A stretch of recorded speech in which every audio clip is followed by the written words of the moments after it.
Welcome to this episode of the Smart Leaders Sell podcast. I'm Jessica Lorimer, sales coach and leadership expert, and I'm super excited to be joined by genuinely one of my favorite people on the internet and one of the people who inspires me in my earbuds every week. So please join me in welcoming Janet Murray to the podcast.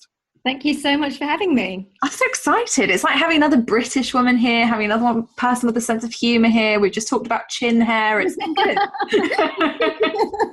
Yeah, we did, yeah.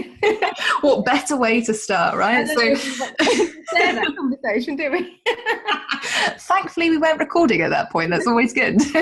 So I'm really excited to talk to you today because obviously, you know, you're somebody who I've actually devoured your podcast, you know, numerous episodes, personal highlights, guys. If you're going to go and listen to Janet's Soulful PR podcast, for me were the episodes on like the 6 types of blog posts that you need to be writing regularly. And your most recent one on should you pay to play, which I thought was phenomenal. You know, that genuinely really struck a chord with me and kind of lit me on fire about some of the things that do happen in the industry that we just don't talk about. Yeah, I've been doing a few more episodes like that recently. I do tend to do lots of really practical how-to stuff on social media and blogging and getting press and all that kind of stuff. But recently, I've just been sort of taking a few more risks. And actually, what happened? I mean, can I tell the story about what? Please, because I'm dying to know. I'm dying to get the backstory on this one. It's so bloody juicy. So basically, I posted something. I created a blog post about how to land high-profile speaking gigs, and it was really practical stuff like, you know, get some public speaker training and go to events that you'd like to speak at and get professional headshots, you know, all the kind of like standard stuff that I've used to kind of go from speaking at my local chamber of commerce to speaking on big stages. And I do like to I have a name for it. I don't know whether I should share it, but I'm quite active on LinkedIn, and every so often I post what I call a grenade post, basically. So I post something. I shared that with my friends Andrew and Pete, who I think might be known by your audience. And so I'll post something that I think is quite controversial and divisive. You know, my background is journalism. That's kind of, you know, what I've, and I called it a grenade post, which is basically when you lob something in that's kind of really controversial. You know it's going to divide people, and you know, quite deliberately so, because you want to start a conversation about something that's important. And so there was this one line in this blog post, this you know, very sort of standard blog post about getting speaking gigs, which you can link to in the show notes if you want to, which said something like, if you can't afford to buy a ticket to speak at a particular event, then you're not ready to speak on that stage. Now, if you take that quote and you take it out of context, it obviously sounds, you know, it sounds quite controversial, which they quite deliberately so, which is why it inspired a grenade post, as I call them. And so I stuck it up on LinkedIn, knowing full well that most people would probably disagree with me, but it was actually starting a conversation about something I feel really strongly about. And so basically what happens is I run live events. I've been running live events for, I don't know, 10, 15 years now in sort of different ways. And so what happens is I run events. My audience are business and marketing people, and they'll get in touch with me. Sometimes people say, I see you running a live event. Can I put myself forward as a speaker? So I'm always open to hearing about new people. So I'll go and check them out on LinkedIn, on Facebook, Twitter, whatever, and see what they're up to. And I have to say, I haven't yet found anybody who's been brilliant through that, but I may do one day.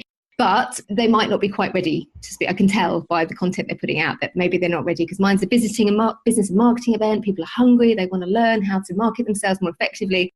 So I'll go back to them and I'll say, thanks very much, but I don't think you're probably a good fit this year, but why don't you come along as a delegate? You can meet myself and the team. You can get a feel for the event, and then you'll have an idea maybe for next year. And what they often come back and say is, I can't afford it. I can't afford to buy a ticket. So as an event organizer, I'm thinking, well, if you can't afford to buy a ticket to speak at my event, which is about marketing and PR, then clearly your own marketing and PR processes are not yet. That's not to say that they won't be in the future, but they're not probably making you enough money, because my event's about £500 to come to. So that's really what I meant by that, by that comment. And, you know, basically it means you've got to earn your stripes and you need to go and get your experience. And if you want to be speaking, you know, as a event organizer myself, you know, I have a responsibility to my audience to put the very best people on the stage with the best information, the best experience. I'm not going to put somebody on the stage to talk about business and marketing if they're not at the stage where they can't invest £500 to go and research an event that they'd like to speak at. I've done it. I'm sure you've done it. You've bought tickets to events that you'd like to speak at in the future because you want to understand the event, you want to understand the organizer, you want to make relationships. But a lot of people disagreed with me on this. And, for me, that's what pay to play is about. It isn't really about the money. It could be £500. It could be £50,000. It could be £5. It's just about, are you willing to invest your time, your money, your resources to go and learn what you need to learn, to go and get the experience, and actually to kind of, I think you used the phrase before, do your due diligence. Yes. And, you can't, unless you're super, super talented, I don't think many of us can go from speaking at our local chamber of commerce to suddenly getting on a massive stage with a, 1,000-strong audience. You need to get your experience. So that's really what I meant by that. And because the reaction was so strong, in fact, I actually had a couple of my clients who emailed me and said, I'm so upset by your post that I'm not sure I want to follow you anymore. I'm not sure that So I decided to make this podcast episode about, what I really meant by this notion of paying to play, and, how it's about investing in yourself and realizing that you do need to invest in your learning, your development to get experience. And it could be money, it could be time, could be resources, it could be, if you haven't got any money, it can just be volunteering, or it could be, but, it's just about that commitment to becoming the best person that you can and the best in your industry, and not expecting it to land in your lap for free. But this is it, and I really like this point. And I think everyone who listens to the podcast today, you need to take this away, because ultimately you've got to put your reps in, and I know that I'll get you to your formal bio in a bit, but you've had a huge career in journalism.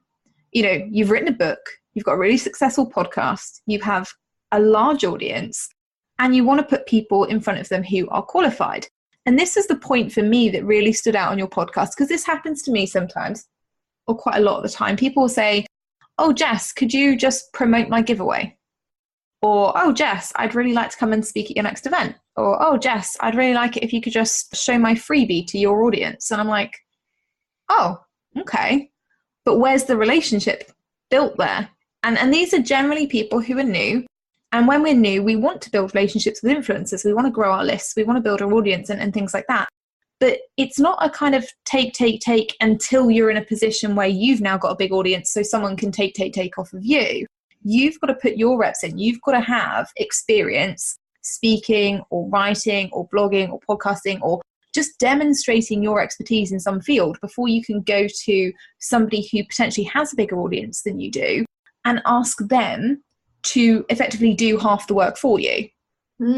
Yeah, and we were talking about this before, weren't we? Before we got on this call about, what speaking gigs you should do for free, and what speaking gigs, you should tell people to buzz off, basically, when they ask you to do. We were discussing about this, weren't we? But, if somebody has a massive audience that they've spent years building, and they're offering you a platform and they say, do you want to come and speak at my event? And you just know, because of who they are and the audience that they've built, that that's going to be a great opportunity for you. In a sense, maybe they're doing you a favor by giving you a platform on their stage, or not, so I think, and somebody made a great point actually on my LinkedIn post, basically said is that when you're approaching somebody, for example, to speak at their event or to be a guest on their, I don't know, there's kind of seminars that people do. Yeah. And basically you're wanting to take. So you're saying, look, you've built up this audience, this email list, whatever, and you're wanting to take. You're not prepared to give. You're saying, well, I don't want to give you any of my time. I don't want to give you any of my money. I don't want to give you any of my attention. I just want to take. I just want you to put me on your stage, and so I can benefit from your audience and your expertise and your time and money that you've put in. Anyway, that's me off my high horse. You probably No, don't worry about it. I'm like sat here, and because you guys can't see it when I record the podcast, I'm just sat here like shaking my head like, ugh. Doing that typical Facebook thing where people just write the SMH, which actually took me about 2 years to work out what people meant by that. So now I'm just like, right, okay. I'm not even sure I know what SMH is. I was like, well, that's the thing. I'm like, what is this fancy lingo that we're using? I just used to put smiley faces back. I'd be like, oh, okay, cool. Okay. Great. I'm learning of my daughter like a little bit more. I've got a 12-year-old daughter. She's teaching me some stuff. Oh, that's dangerous. Snapchatting. So let's talk about this then, because like I was mentioning earlier, you've done an awful lot. You've had a huge history in what I would call like frontline journalism. You know, you've actually been in the trenches, you've done the work that you're now teaching other people, or effectively you've kind of gone hunter turned gamekeeper, right? You were in the trenches, you were the person that people used to pitch you with the story, and you've moved that around. You've built your business around teaching other people how to pitch effectively for PR. You know, you founded this amazing podcast, you've written the book, your press release is breaking my heart, which I actually really, really like. So thank you very much for writing that. It was really handy. And you're obviously hosting Media Influence Live this year, you know, and it's kind of been rebranded. For those of you who went last year, you would have known it as Soulful PR Live. But you're doing huge things in the industry. What's the kind of formal bio? Like, how did this happen? Okay, so I actually I've had another career as well. So I started life as a school teacher, which probably will be no surprise to most people. So I qualified because somebody told me, actually, when I was younger, someone told me, I was always tossing up between teaching English and journalism. And somebody said to me, oh, journalism's really hard to get into if you don't have any connections. Like, it's really hard. You have to know people. You have to have gone to Oxford and Cambridge to get on the nationals or whatever. So I kind of bottled it and went off to train to be a teacher. And I did that for 4 years, and I didn't hate it or anything. I don't know. I was marking books until midnight every night when I was in my early 20s, and it didn't really kind of light me up that much. So I retrained in journalism, and then I ended up, I was quite entrepreneurial because I opted to be freelance rather than get a job, because I kind of worked out and thought I could probably make more money freelancing. Because when I got offered my first job as a like trainee journalist, and it was like a lot less than I'd been earning as a teacher, I thought, right, I think I can be freelance and I can sell stories and sell ideas. So basically I had to learn how to be really good at pitching, because I had to pitch my ideas to editors on newspapers, magazines, and I had to basically read the thing inside out and understand the audience, understand what they were looking for, and then pitch to them. And I had to get good at pitching really, really quickly, because otherwise I was not going to be able to pay my mortgage. Yeah. So I did get good at it. But I realised that other people weren't good at it. I realised that people who worked in the PR industry in particular, who were supposed to be good at pitching to the media, they were dreadful. So I got together with this other journalist friend of mine. We started running these workshops in London where we would basically sell places, like entrepreneurial, right from the start, sell places to people like John Lewis and Santander and big like corporates. Like we'd sell them places to come on our pitching workshops, and we'd teach them how to pitch, and we would do like live pitching training and stuff. Then we thought, well, what do these people really want? We're solving people's problems. What do these people really want? They want to meet journalists. They're frustrated because they can't meet these people on The Guardian, The Telegraph, the BBC. So we thought, okay, what if we can get these people, because we know these people, what if we can get them in a room and we can sell people tickets to come and meet them? So we started running these like conference style events and selling tickets. I hadn't a blooming clue what we were doing. And like we were scraping email lists. This is like, you know, I don't know, 12, 14 years ago, we were just like going on websites and getting university press offices emails and stuff like that. They're all gone. I might reassure you. But you know, we didn't have a blooming clue. And I just thought to myself, oh, I need to reach these people and get them to come to these events. What do I do? Oh, I'll just go on their website and I'll collect email addresses and whatever. No clue what we were doing. But we were really successful. You know, I remember doing one event where we sold 130 places for people to come and meet these journalists and hear what they were looking for and whatever. And then gradually I started a blog, because I thought to myself, I was getting these nice consultancy gigs off the back of these events, and people were booking me to go into universities and colleges and to deliver this pitching training or press release writing training. So I thought, how can I get more of that? I tell you what, I'll write a blog, because if I write a blog, people might find my stuff and then they might think I'm an expert. And I didn't realise what I was doing was content marketing. So I started writing the blog and nobody was reading it. So I thought, oh, how can I get people to read it? So I learned about how to actually get people to read your blog and get traffic to your website. And I started to listen to podcasts and learn about email marketing and list building and social media marketing. So gradually, I just cobbled it all together and kind of, you know, had this kind of nice consultancy business. But I just got to the point, it was probably about 4 or 5 years ago, and I thought, actually, I'd really like to be helping small business owners with this. I'd really like to help people. At the moment, I'm helping all these people who should know better, and they you know, they've got big budgets, they should know better. I'd actually like to help small business owners, some of which I was seeing their press releases actually as a journalist come into my inbox, and they were clearly paying these awful PR people to write these dreadful press releases for them. And I wanted to like say, look, actually, I can help you for a fraction of the price. I can teach you what to do. So basically, I kind of pivoted my business. I started to pivot it about 4 or 5 years ago. So I was gradually helping small business owners with PR and press. and teaching them how to get press coverage. I wrote a book. I started a podcast. I was running live events. Then what happened after? I've done all sorts of different things. So I started speaking about it. And that's kind of brought us up to today. Although what's happened along the way, and I hope it's okay to share. Yes, please do. Am I okay to carry on? Yeah, honestly, I'm intrigued. Just keep talking. So what I realised probably about a year or two ago, so I ended up building up this whole brand called Soulful PR.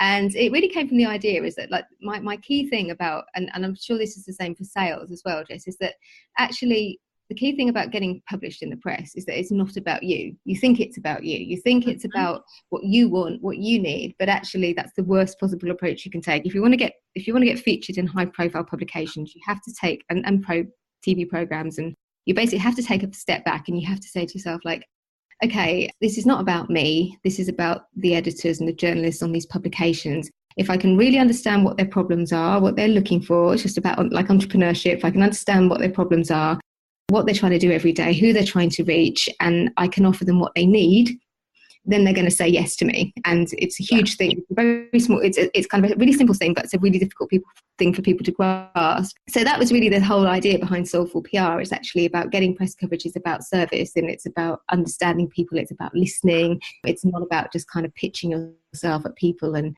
thinking that if you send 50 press releases or call 50 times, someone's going to say yes to you, because it just doesn't work like that. It's just about understanding.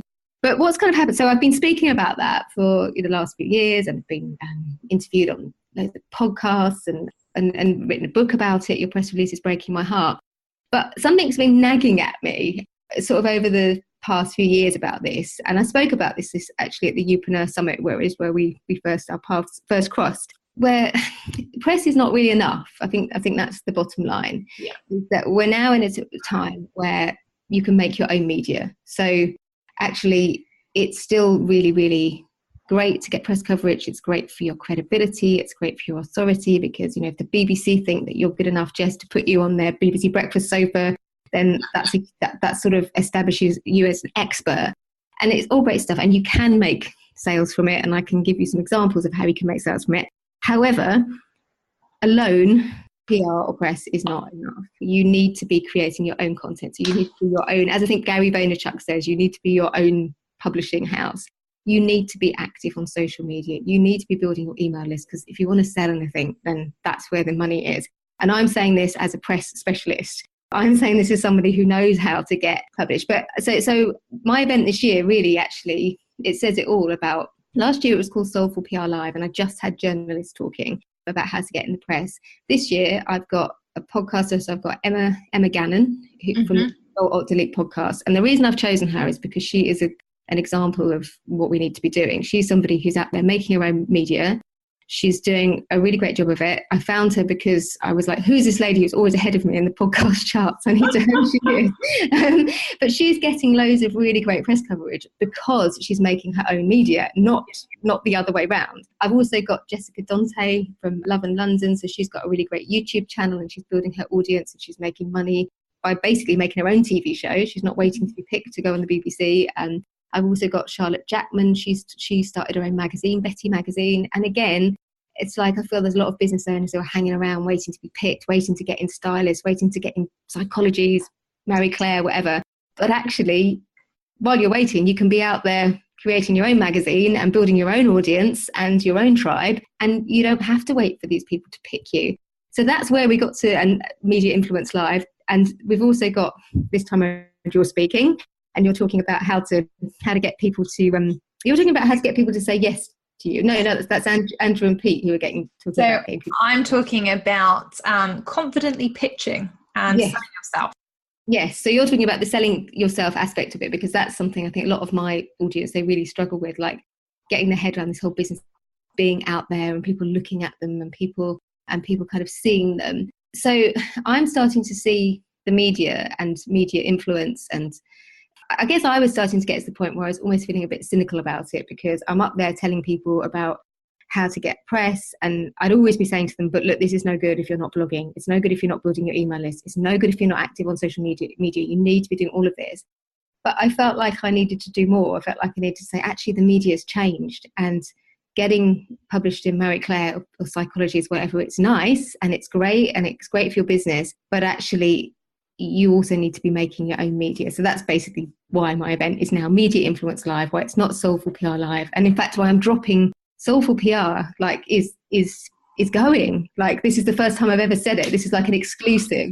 I'm like hot off the press. Somebody write an article right now. So I don't know when this is going out, but my mastermind group, they killed Soulful PR, so we'll be talking about this over the next few weeks. I love it. I mean, the death of Soulful PR, the blog. I'm in Chris Ducker's mastermind group, and I said to them the other day, like, you killed Soulful PR, you lot, because they did. They killed it. But I feel like I need to move on, and I in terms of how I'm working with people, I am helping people with press, but I'm also helping people promote themselves through other key forms of media. So does that kind of make sense? Yeah, and I think it's huge because you must hear this in the media, but I've had it over the years in sales. Everyone's been like, oh, cold calling is dead, right? And people make these huge statements, cold calling is dead, or selling on an e-commerce website is dead. And I'm just like, no, those things aren't dead, but you need to now have other things to back them up. You need to be able to follow up. You need to have a good, way of communicating with your systems and your customers, and have a solid process in place. And what I'm hearing from you is that, media is changing, and it is, because we do now have like 19 and 20-year-olds who are going and they're creating YouTube channels around gaming, and they're making thousands out of like ads that are being pushed out to their channels, and they're just sitting there kind of playing video games all day, which, I mean, I kind of wish I'd chosen. It seems like a much easier route than being a coach, if I'm honest. But it's like this huge media landscape is changing, and what you're now saying to people, and I guess what we've always been saying to people, is you can't just have one part of the process. You can't, it's not enough to just get in the press. You have to have the system and the process behind it and your own platform to make any money out of it.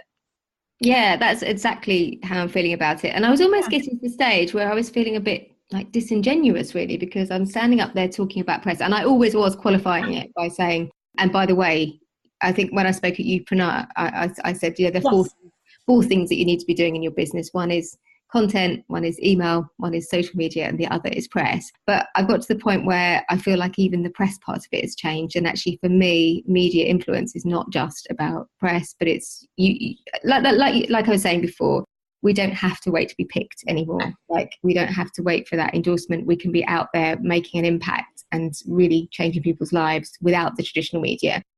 So I think we should be doing both.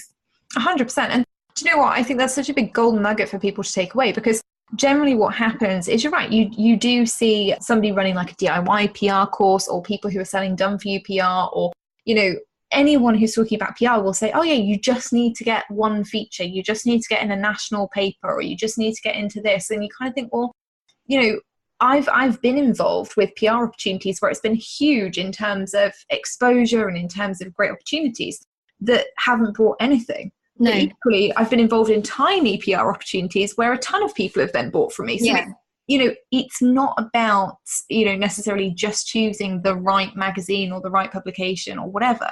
It's about having that wider influence and having your own real estate. And it's about consistency. So, I mean, one of my biggest frustrations is people imagining that they're going to get one article in Marie Claire or something and their whole business is going to explode. So when somebody comes along to an event like Media Influence Live, they're going to meet journalists from The Guardian, they're going to meet journalists from Grazia Magazine, from BBC Radio 5 Live, from ITV's Good Morning Britain, from The Sun's Fabulous magazine. So they're really good journalists to meet. But coming to the event isn't enough. You have to follow up. So the people who come along to the event and they go, right, okay. So I had a lady a couple of years ago, Emma Mapp, who has these funky camera bags. She's a photographer and she sells these really nice camera bags. I've got one of them actually. And she wanted to be in The Guardian's Christmas gift guide. And it's blooming hard to get in there because they get so many people want to be in it. But she brought her camera bag along because we had the editor of The Guardian's Christmas gift guide at our event. She also wanted to be in Stylist magazine and we had the editor from Stylist. But she didn't just kind of come along to the event and then everything just kind of, her stars aligned, and they said, oh, Emma, you're the person we've been waiting for. Emma had, after the event, she made it her business to sit down and talk to them. She showed them the bag, she did all the stuff. The key thing was she followed up, and she didn't follow up just once. She kept following up. And I think the thing with press is that people either think that, they're going to get one article and it's going to go viral. And occasionally that happens, but that usually happens on the stories that you don't want to go viral about as well. That's the problem. But it's like anything. It's like you wouldn't expect to put one Facebook post up and your business to explode. But people expect with press that they get one piece of press coverage and then their whole business will explode. But actually, it's like anything. You just have to keep at it. So, I know that you've had quite a lot of press coverage over the years.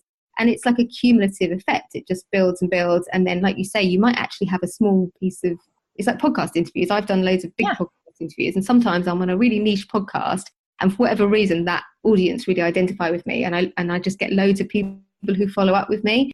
And I've been on some really big podcasts, nothing. And so it's about, you just have to keep at it. You have to, consistently keep going, keep getting press coverage. And I think that's the bit that people miss about it. It's not a magic bullet. It's not like you're going to get 1 or 2 articles and your business is going to go mad. You're going to need a lot.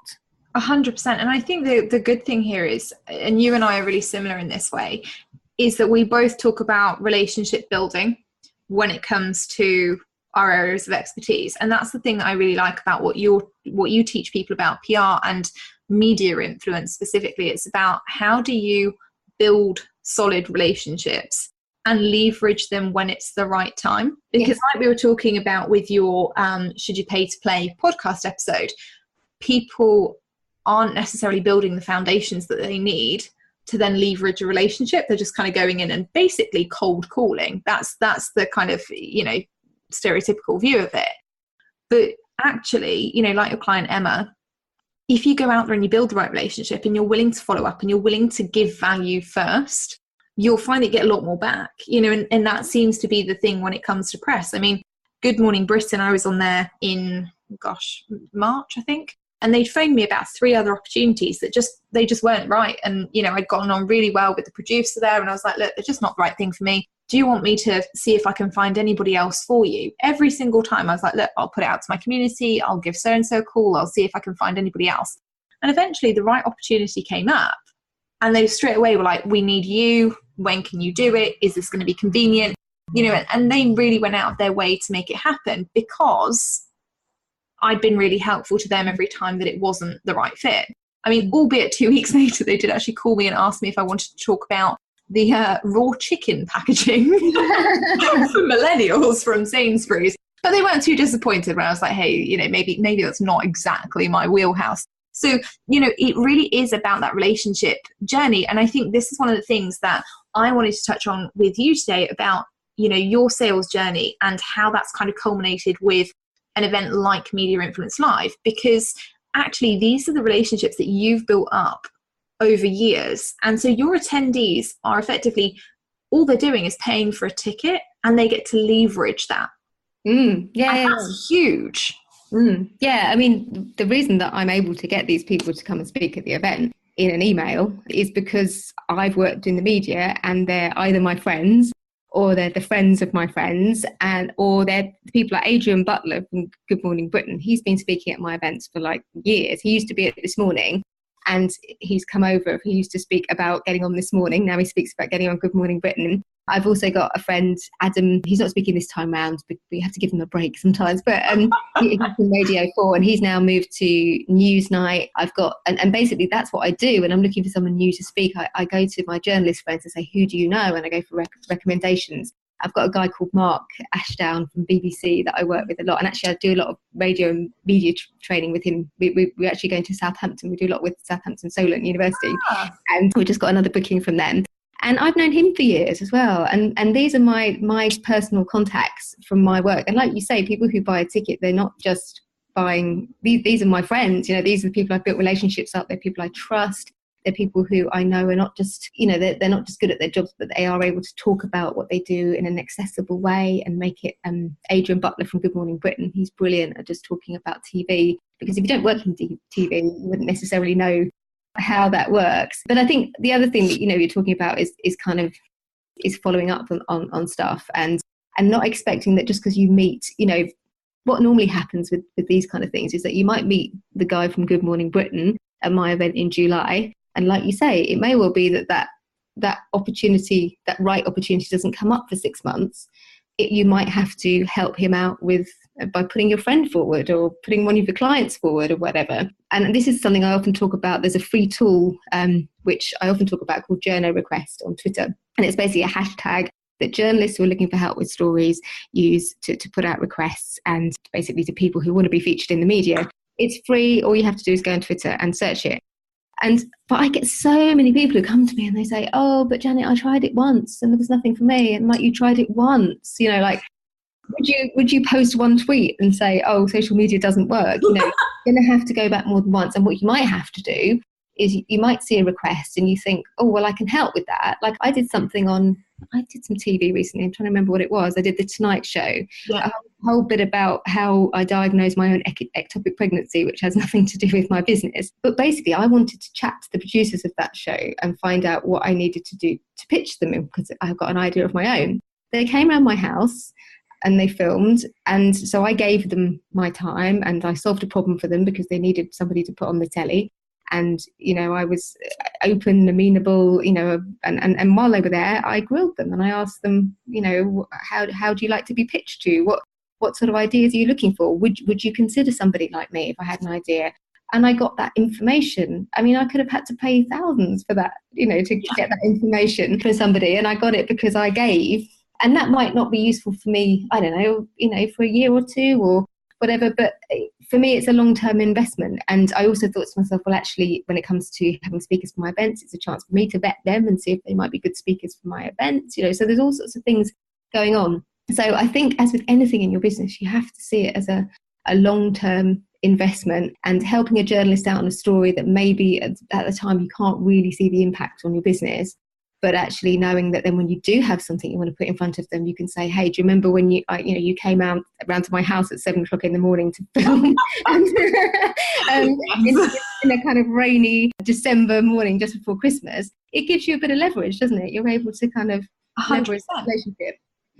But as humans, and I always say this about sales, humans are typically reciprocal.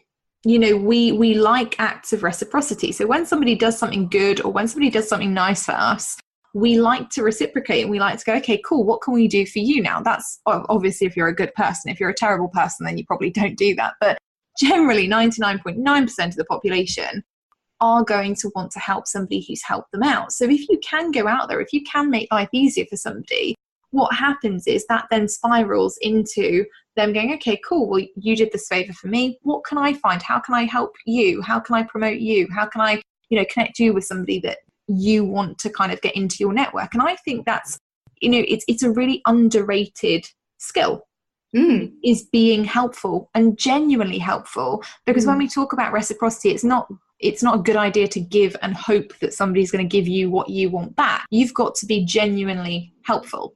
And yes, absolutely, you get to ask questions, you get to think about, how can I, could this be something that would be good later on? Or, when that later point comes, you get to say, actually, I did this for you. Would you mind pulling this favor for me? But you've got to be able to do it and be completely detached and just do it for the sake of, I want to build a relationship with this person. I genuinely want to help them out. How can I do that? Yeah, and I was talking earlier, actually, I did a Facebook Live at lunchtime today about how to pitch into the media. And I was sharing how when I was a journalist, like all the time, and I remember when I never really worked on staff, but I used to, and occasionally I still do it now. I do editing shifts on The Guardian, just cover for a particular editor. And so people would get in touch and say, can I meet you for coffee? And I'd say, well, actually, yeah, I'm going to be in The Guardian, come in and meet me. And I'd bring them in and take them to the canteen. And there was one particular meeting that I had with someone where after about 40 minutes, I kind of hated the guy. And I thought, I never, ever, ever want to cover you ever. I never want to write about your organization. I just hate everything about you, because basically he came and vomited over me. And he came and he just sat down and talked about his organization to me for 40 minutes. And I remember thinking to myself at the time, I felt like I'd been assaulted. I felt like I'd just been verbally assaulted because I just couldn't get a word in, and it was all about him and it was already boring. And I just thought, if you just said to me one simple thing like, what are you working on at the moment? Is there anything we can help you with? Like, what do you find challenging, like in terms of case studies or stories that you're working on? If you just ask me a few questions like that, that whole conversation would have been different. And I think we forget that actually selling yourself can actually just be about being a good listener, and can just be about asking questions and making it about the other person. You know, that can be one of your best sales techniques going. 100%. I mean, my old director used to say to me, you've got 2 ears and 1 mouth for a reason. And that's really stuck with me. And every single time I record a podcast interview, or I'm on a sales call or anything like that, I think, okay, am I listening? Am I actively listening? You know, and am I showing willing, and those sorts of things, before I'm trying to ram whatever I have down the other person's throat. You know, so let's kind of talk about Media Influence Live, because I really want people to come to the event, and I know it's going to be super valuable, and, you know, I'm really excited about it. What are the kind of 3 top tips that you would give for people who are attending to, because I'm really aware, and I'm really kind of full of admiration that your brand is changing to reflect that it's not just about getting in the press, it's about actually getting press that pays, you know, and setting up your press kind of process effectively that's going to get you clients, it's going to get you sales, it's going to build your brand. So what are the 3 kind of tips that you'd give to people coming to Media Influence Live to actually use the experience in the right way and actually get the right results? Okay, well, first I want to apologise about the noise. I live next door to my neighbours. This is true. They're on robot wars, or they were on robot wars, and they build robots. And I think they're building robots right now. So I'm really sorry about that. If you can hear it, that's like cymbals crashing, but that is actually my neighbours building robots. So sorry about that. In terms of my tip, I would say that the research part's really important. And one of the things that I'm really keen for my live events, and this is something that's developed, this is part of my sales process actually, because I feel like we have to keep marketing to the people who've bought the tickets long after they bought the tickets. So we have a whole process which is just starting now. We're 7 weeks out from the event. And so today I've done a couple of things which are aimed at helping people have a better experience, but they're also marketing and sales things. So I thought it might be useful to share them. So I've got lots of blog posts that I've written about how to get the most out of the event. So first thing would be researching the speakers. So I've shared some information in the Facebook group today about who the speakers are, their Twitter handles, their Instagram handles. Not many of the journalists are on Instagram, they tend to be on Twitter. And suggested that people go to research them, they follow them, and they start to understand what they're about and the publications that they work on, so that when they get to the event, they know what to talk about. Maybe they've even exchanged some tweets or whatever. So that's the first tip that I would give. And actually, from marketing and sales point of view, one of the things that we've done is we've made these we've given all of our delegates so far who've given us their photo, we've given them their own branded pictures that they can share on social media to say that they're coming to the event, because we want them to feel part of it, and we want them to tell everybody that. That's one thing we've done today. But yeah, we count down basically from 7, 6, 5, 4, and basically helping people to prepare for the event. So connecting with the other delegates as well, because actually it's not just about meeting those journalists on the day. Actually, some of the conversations that they'll have with the other delegates who are all small business owners will be just as valuable. So if they know who's there in our program, one of the things that we are really keen that people don't feel awkward when they get to the event. So we have a picture of every delegate, and we have their social media handles, so people can literally look across the room and what they do in their website and go, oh, right, I really want to talk to Jess, or, oh yeah, Susan, she looks like somebody I'd like to connect with. So I would say preparation and just kind of really gemming up on who's going to be there, what the publications are. And also thinking about, what actually buying those publications. So, buying Grazia, if you know there's a speaker, getting the Sun's fabulous magazine, reading it, so that actually you can ask informed questions when you get there. I do a primer session at the beginning of the day where I kind of just do the basic, so what's a press release? And I go through all the kind of basics. So because the journalists, because they've been doing it for years, they'll come and they'll start talking about things like lead times, and they'll start talking about like off stone, and they'll start using all this language. So I do a primer session where I kind of take it all apart. So that would be the key thing I would say. The other thing would be, I say this on my podcast all the time, but I don't know about you, but I hate going to events where the speakers are really important and like they get whisked off and they don't talk to the delegates, and they just go off and sit on their phones. So I make my speakers, sorry Jess, I make them stay all day, and I make them sit on the tables with the delegates, so that actually I want my delegates to get every scrap of value out of the day. I want them to be able to just kind of grab the Grazia lady or grab the guy from Good Morning Britain and just have an informal chat. And that kind of leads me to my next point, really. And also we have a speed networking session in the afternoon, so you get to meet every speaker and introduce yourself. So that was the other thing as well. As I say, often when you're at an event, you've only got a day and you think, oh my God, you've got all these like amazing people to meet. And the temptation is to throw yourselves at them, like the guy at The Guardian that I hated and said I'd never wanted. The temptation is to kind of throw yourself at them and start talking about yourself. But actually, it's much better to kind of make a connection and ask them, like, you know, where they live, or like where, you know, whether they've got kids, or like where they went on holiday. Like, you can actually sometimes make a better connection with somebody just by talking to them as a person and not seeing them as that. I mean, Gabrielle Bernstein talks about that kind of, I'm not really a particularly woo-woo person, but I like it when I hear her talk about how we make some people like false gods. And like, I remember meeting at Youpreneur Summit, like Pat Flynn was my hero. Like, I'd be like, you know, like following him for years and years. And there I was sat next to him at dinner. And I was like, you know, the temptation just to kind of fawn over people because they've got this fancy job or whatever. But I'd say don't do that. Just kind of like try to get to know them on a personal level. And just be prepared to follow up. Like, coming along to my event, I'd be the first person to say that buying a ticket for my event to meet these journalists, that's not enough. You know, you need to follow up. You need to listen to what they say, and you need to follow up with them, and you need to be quite persistent and quite tenacious, because journalists are busy people. I've picked all of these people to speak because I know that they're decent people, and I know that if they've got the time, you know, they will get back to you. And I know, like Claire McDonald, who's speaking from 5 Live, I've worked with her loads, and she presents on 5 Live. You often hear her with Nikki Campbell in the morning, and she's so lovely, and she will always like help people out, like if you email her. But she's busy, so sometimes she's just so busy because she works on, so just kind of accepting that you might have to be a bit tenacious and you might have to be a bit determined. And this is just like the beginning. Coming to the event and meeting these people is just the beginning of it. So they would be my tips. Do they sound like the right sort of? Yeah, 100%. I mean, the tip that I'd give on because I like the thing about you were saying about not fawning over people.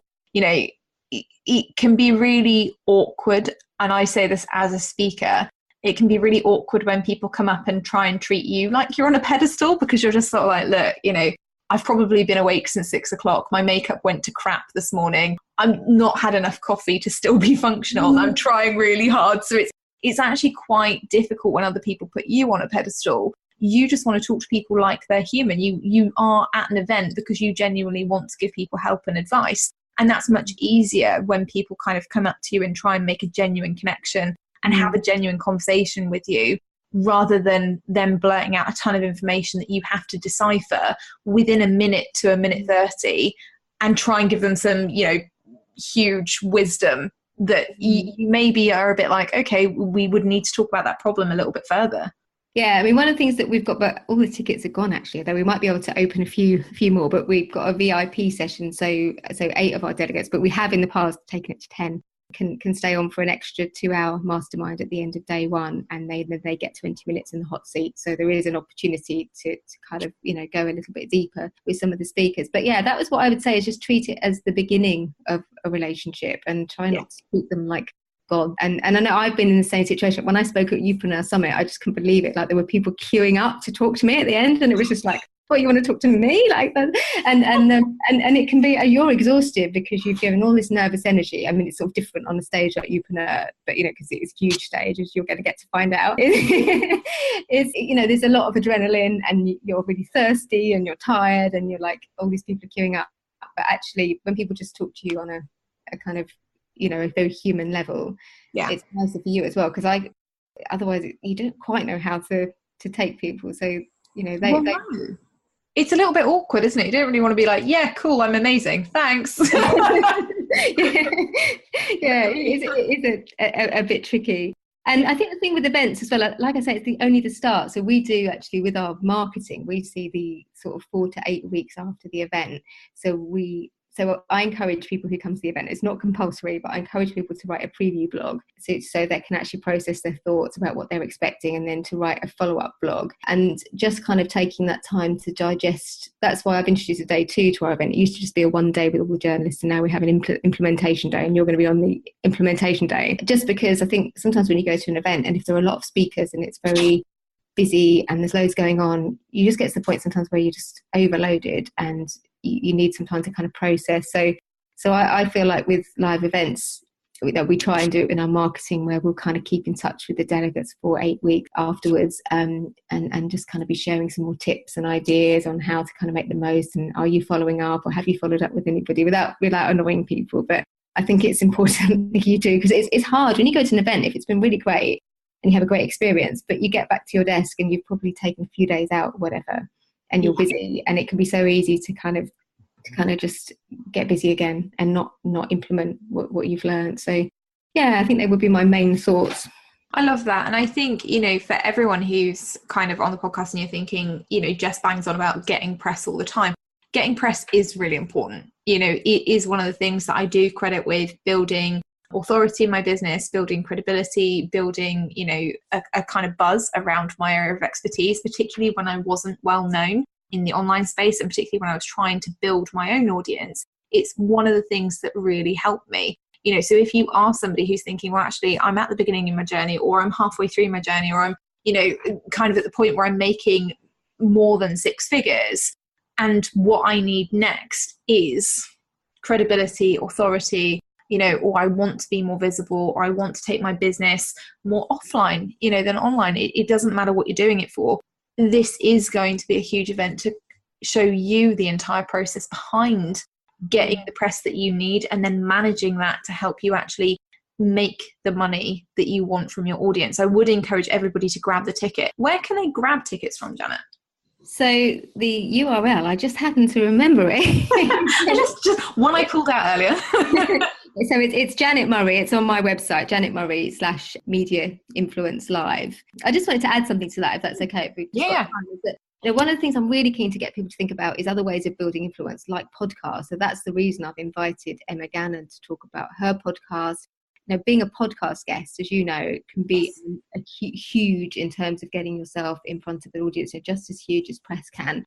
And collaborating with people with YouTube channels, or the guest blogging. I want to encourage you, if you're going to come along, to kind of look at how press can work alongside other really, really powerful ways of building your visibility. And that's really, when I'm talking about media influence, that's why I'm talking about it in a broader sense, because I think increasingly that's what works. Yeah, 100%. And I think, it's right. I mean, if you've got time, we can share the story. I mean, I met Janet, or our paths crossed at Upreneur Summit in 2017. So I'd kind of seen you on stage and thought, wow, she's really amazing. And I really liked Janet's work. I'd actually had a client, Helen Packham, who was at that point in Janet's community, and who you flashed up on stage. And I was like, oh my God, Helen, and that's really cool. And Helen was a former client of mine. And so I kind of went to Helen and I said, oh, who's Janet Murray? Like, I just saw her speak and she was amazing. And Helen was like, oh, you've got to get to know Janet, because she's really, really cool. And she has this podcast. And, I started listening to your podcast, which I don't know whether you're aware of, but I started listening to your podcast probably December 2017, because Upreneur was obviously the Remembrance weekend in November. And so I was listening to the podcast and I was like, oh, this is really, really helpful for me. I was, telling the people in my membership, I was like, oh yeah, there's this lady who's got this amazing podcast and you should go and check this out. And this is, what you should be using as a resource for writing blogs and, doing things that I don't cover in my wheelhouse. And then from my perspective, one day I got this random or seemingly random email from you saying, would you like to be on the podcast? And I was like, oh, this is really cool. Yes, of course I would. From there, you've been absolutely incredible, and Janet was really, really kind to me and referred me over to Chris Ducker to speak at Upreneur and kind of put me in that situation, which was huge. I went in and did a training for your membership, which was amazing. And the women in there were absolutely incredible. We did this really cool sales masterclass and stuff. You're coming into my membership to give an amazing training for them. And it's just this kind of relationship building process that, had you not had a podcast or a blog that I could immediately go and like binge and listen to or read or anything like that, it would have been really difficult for me to make that connection. And I think that's what we lack sometimes in the online space. It's very easy to kind of pick out the people that you think are influencers because they're on a stage, but it's not easy to build a relationship with them if they don't have any other content for you to read or watch or listen to. And that's what you've got to think about when you're building your business. What are you putting out there that people can just grab and go, yes, that person is somebody that I need to get to know. Yeah, and I just want to share one last thing on that. So I get pitched for my podcast all the time. And I have a podcast, I have a blog post on it, like how to pitch yourself as a podcast guest, because that's my thing. And I often send this to people who pitch to me, because they get in touch with me, and what I want to put on my podcast, my audience, I want the expert. So I asked you to be on the podcast, I think because I saw you posting something in Chris Ducker's Youpreneur Summit group, and then about going on his podcast, and then I went and had a look at your stuff, and then I thought, oh, right, that all sounds really good. But so what I'm looking for is the go-to expert on a particular topic. And so somebody can get in touch with me, and they might be a real expert and they might really know their stuff, but if they don't have a blog, or basically if it's a dead end, that's what I say. So if they could be a real expert, they can have great experience. But if there's no one else, because my listeners will go, oh, I love Jessica Lorimer, like really love her stuff. So I went and listened to her podcast, or I went and read some blog posts that she'd read, or I joined her Facebook community. So there's somewhere else, if I have a great guest on, that's basically a deciding factor for me. Is there somewhere else that they can go to spend more time with this person, to learn more? Is there something they can listen to? Is there something they can watch? Is there something they can read? If there isn't, then I'm going to say no, even if they look really good and they've got really good experience. I've got about 5 sitting in my inbox like that at the moment, where the person seems really good, but there is nowhere to send anybody, so it's a dead end. So I would really, really urge you to do that. And also, just one last tip about journalists as well. So as a journalist, if someone gets in touch with me, I'm going to be doing some commissioning on The Guardian next month, actually. Someone gets in touch and says, I'd like to write something for your section. The first thing I go and do is check them out. And so I go and check them out on Twitter, because all journalists are on Twitter. I go and check them out, see if they've got a blog, because I don't want to have to rewrite. I don't want somebody to send me a load of rubbish that I have to rewrite. Or even if it's just an interview, I just go and see, are they sharing content about the thing that they say they're an expert in? So if they say they're a sales expert, are they creating content on sales? If they say that they are an expert in, I know, crystals or something, have they got a podcast on it? Or have they got, I'm looking for that validation. And that validation doesn't have to be external validation. It could just be their own content, their own media. So I think all of that's really important with the press. Again, I'm coming back to the same thing about why I've changed Media Influence Live, but you can't really have one without the other. If you want to get, it's a chicken and egg thing. So if a journalist is checking you out, see if they'd like to put you on the telly or the radio, or whatever, they're looking to see, are you a content creator? Are you a publishing house? And if you're not, they're probably going to pass you over. 100%. And I think that is a hugely valuable tip. It's not one that I've ever heard shared before, and it just makes so much sense to me. So thank you, because genuinely that's like dropping gold right there. But how can people, because we're talking about dead ends and everything like that, obviously everyone now knows where to get tickets for Media Influence Live. If you don't, it's going to be in the show notes. We talked about the URL, but where can they find you? Like, where can people go and be like, right, Janet, drop me some more gold. How can I pay you for this amazingness? Like, this coming right now. Okay, the best place to go to is my website, which is janetmurray.co.uk. Lots of changes going on at the moment. As I've already revealed, Soulful PR is dead, or is about to be dead. So there's something new coming. So you might find, if you go and have a look over the next few weeks, you might find things are changing. I've got a massive big Facebook community, which currently is the Soulful PR Facebook community, but it may well be called something else in the year. And my podcast is the Soulful PR Podcast, but I can also now reveal that it's going to be the Janet Murray Show. It's just going to be my name.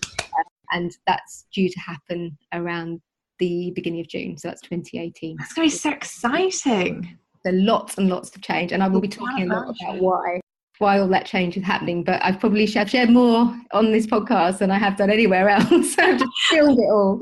So I would be sorry, but I'm really not. But honestly, thank you so much. Seriously, it's been absolutely amazing. And I genuinely, from the bottom of my heart, I think you're absolutely incredible. And you know that because I've told you like a zillion times and tweeted you about it a zillion times. But also thank you for kind of coming in here and sharing it with people who don't necessarily always have access to somebody in the online space who operates with the same integrity, because that's a big part of my value system.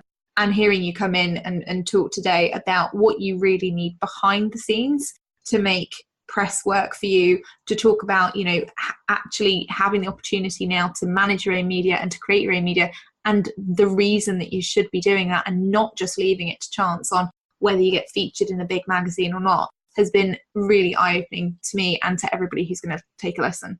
Oh, thank you. I love talking about it all. So it's no hardship at all. Oh, well, I'm really, really grateful. So if you guys have liked this episode, which I know you will have adored and binge watched on your latest dog walk, car journey, wherever it is that you're listening to us, please drop us a review. Let us know how you enjoyed the episode, what you thought your big takeaway was. And if you have enjoyed meeting Janet as much as I have, please make sure you go and check out her Facebook community, her website, her podcast. Like I say, I listen to it pretty much religiously. So if you don't get any golden nuggets from it, then you are clearly just top of the business tree right now. Have a really good week, and I will see you in the next episode.